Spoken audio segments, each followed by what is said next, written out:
கடவுள் என்னை ஆசீர்வதிப்பாரானால், நல்லா புரிஞ்சுக்கோங்க, நல்லா புரிஞ்சுக்கோங்க, என் மேல கர்த்தருடைய ஆசீர்வாதம் இருக்கும் அப்படின்னா என் சந்ததிகளுக்கும் அந்த ஐஸ்வர்யம் பெருகிக்கிட்டே இருக்கும். அதுதான் கர்த்தருடைய ஆசீர்வாதம். கர்த்தர் ஆபிரகாமை பார்த்து அப்படிதான் சொன்னாரு, உன் சந்ததி எல்லாமே உன் மேல இருக்கிற ஆசீர்வாதத்துல தான்ப்பா பெருகும் அப்படின்ட்டு. அல்லேலூயா. இப்ப பிரச்சனை என்ன அப்படின்னா, நான் சம்பாதிக்கிறேன், ஆனா சம்பாதிக்கிற பணம் வீடு வந்து சேர மாட்டேங்குது. நிறைய பேருக்கு பிரச்சனை இதுதான். என்ன காந்தியமா இருக்கிறீங்களா? நம்ம என்ன சம்பாதிச்சாலும் ஒரு பெருக்கத்தை நம்மளால என்ன பண்ண முடியல, பார்க்க முடியல. ஏன் எனக்கு ஏன் ஒரு பெரிய எதிர்பார்ப்பு இருக்குது, ஆனா ஆசீர்வாதம் வர்ற மாதிரி தெரியலையே, நான் தடுமாறிக்கிட்டு இருக்கிறேனே.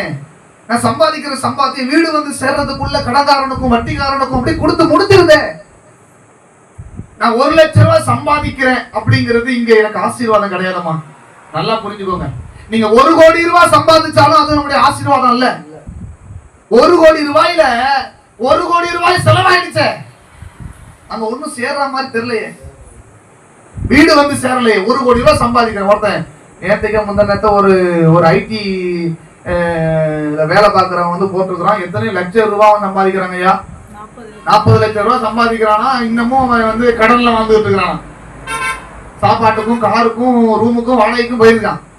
40 லட்சம் ரூபாய் சம்பாதிச்சு என்ன பிரயோஜனம்?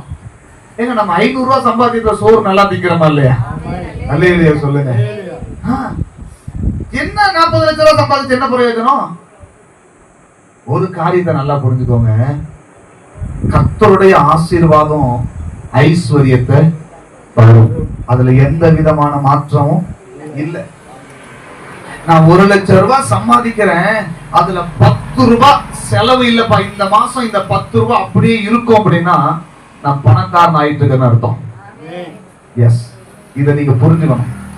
நம்ம என் கையில வர எல்லா பணமும் செலவாயிடுச்சுங்க அப்படின்னா என் வாழ்க்கையில ஏதோ ஒரு இடத்துல பிரச்சனை இருக்குங்கிறத மட்டும் மறந்துடாதீங்க. ஏதோ ஒரு இடத்துல பிரச்சனை இருக்குது. இல்லைங்க அப்படியெல்லாம் இல்லைங்க அப்படின்னா வசனம் தப்புன்னு அர்த்தம். வசனம் பொய் சொல்லுதுன்னு அர்த்தம். வசனம் பொய் சொல்லல அப்படின்னா நீங்க ஐஸ்வர்யவான்களா இருக்கணும்.